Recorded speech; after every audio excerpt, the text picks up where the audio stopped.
Twongeye kubasuhuza mwe mwese mukomeje gutega amatwi YouTube channel yacu kandi tubashimira kuba mudukurikira, ariho tugiye kujya tubagezaho amakuru atandukanye ndetse n'amakuru yerekeranye iby'ubuzima, aho tuzajya tubasobanurira indwara, uko zandura, uko zivurwa ndetse n'uko umuntu yazirindira. Tugiye kubasobanurira ku ndwara yitwa telekomonasi, ariyo ndwara ikunda kwandurira mu mibonano mpuzabitsina ndetse igaterwa n'agakoko bita Trichomonas vaginalis, aho ifata abantu benshi cyane ku isi, umubare munini cyane ku isi, nk'aho nibura miliyoni 146 buri mwaka zandura. Ni ukuvuga ubwandu bushya nk'uko bigaragazwa n'umuryango mpuzamahanga w'abibumbye wita ku buzima OMS.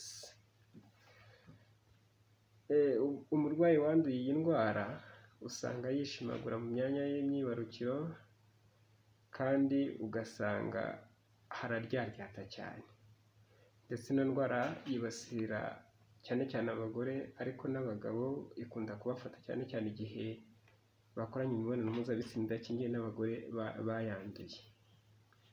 Ino ndwara rero nk'uko twabivuze haruguru, yandurira mu mibonano mpuzabitsina idakingiye cyangwa se gutizanya ibikoresho, urugero nka eswime, ga de toilette, indobo, amabase n'ibindi. Ishobora no kwandurira kandi no kwambarana imyenda y'imbere nk'uko urubuga Journals des Femmes rubisobanura. Ibimenyetso by'indwara rero ni ibihe? Iyi ndwara ikunze kugaragazwa n'uko mu gitsina havamo ururenda rwinshi rufite ibara rijya kuba icyatsi kandi runuka cyane. Icya kabiri ni uko umuntu aba yumva afite ububabare mu gihe cyo kwihagarika, kumva uburyaryate no kwishimagura mu gitsina, kubangamirwa mu gihe cyo gukora imibonano mpuzabitsina, kumva ububabare bwinshi mu kiziba cy'inda. Ibyo ni ibimenyetso simusiga bigaragaza umuntu ufite kino kibazo. Ibimenyetso bya trichomonasi noneho ku bagabo, aho haruguru twari dusobanuye ko ari ibimenyetso bya trichomonasi ariko ku bagore. Ku bagabo rero bagira ikibazo cyo guhisha no kumva ububabare ku mutwe w'igitsina.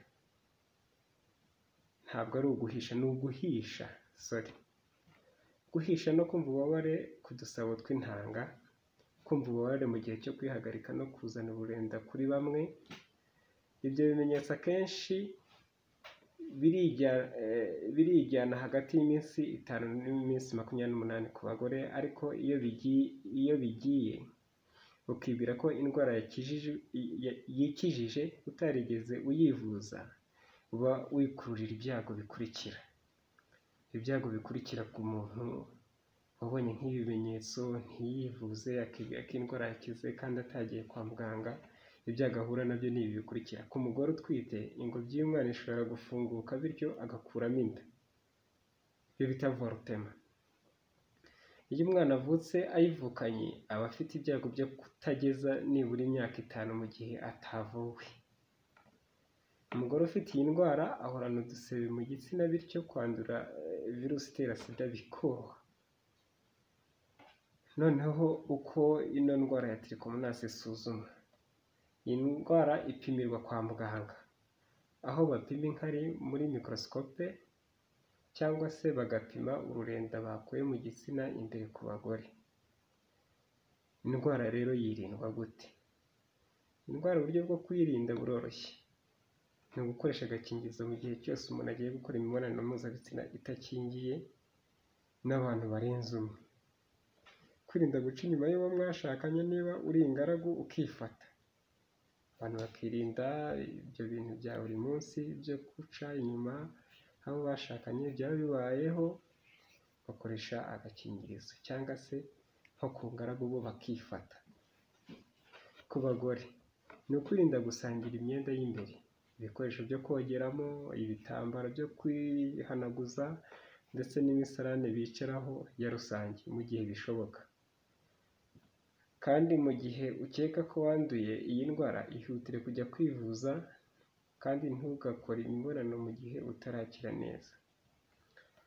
Rero iyi ndwara nk'uko natangiye mbibabwira, yandurira mu mibonano mpuzabitsina kenshi na kenshi idakingiye, kandi twumvishe ko ifata abantu benshi, ifata umubare munini kuko nabivuze haruguru, igenda ifata nibura miliyoni 143 buri mwaka ubwandu bushya, urumva ko ni abantu benshi. Rero hagomba kugira uruhare runini rwo kuyirinda, ndetse ikiyongeye kuri ibyo umuntu aba agomba no kugira isuku, tukagira isuku mu myambaro no ku mubiri, tukirinda bya bindi twavuze haruguru: kutizanya ibikoresho, imibonano mpuzabitsina idakingiye, gukoresha agakingirizo mu gihe wenda byananiranye, bityo rero tugahashya ino ndwara. Kandi ino ndwara iri mu ndwara zibabaza cyane, ushobora kuyumva ukumva ko ni indwara yoroshye kandi ari indwara ibabaza.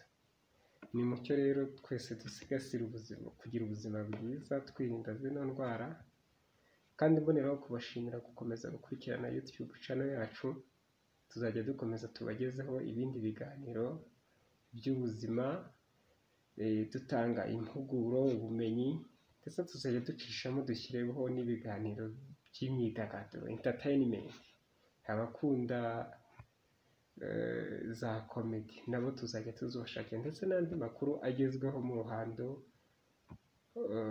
rw'amakuru atandukanye, haba entertainment, music, iyobokamana ndetse n'ibindi. Turabashimiye rero mwe mwese mwakomeje gutega amatwi YouTube channel yacu, kandi tubizeza ko tuzakomeza gufatanya umunsi ku wundi kugira ngo dukomeze kungurana ubumenyi. Ufite igitekerezo cyangwa se inyunganizi, wakandika aho hasi muri comment kugira ngo ubutaha tuzabona aho duhera.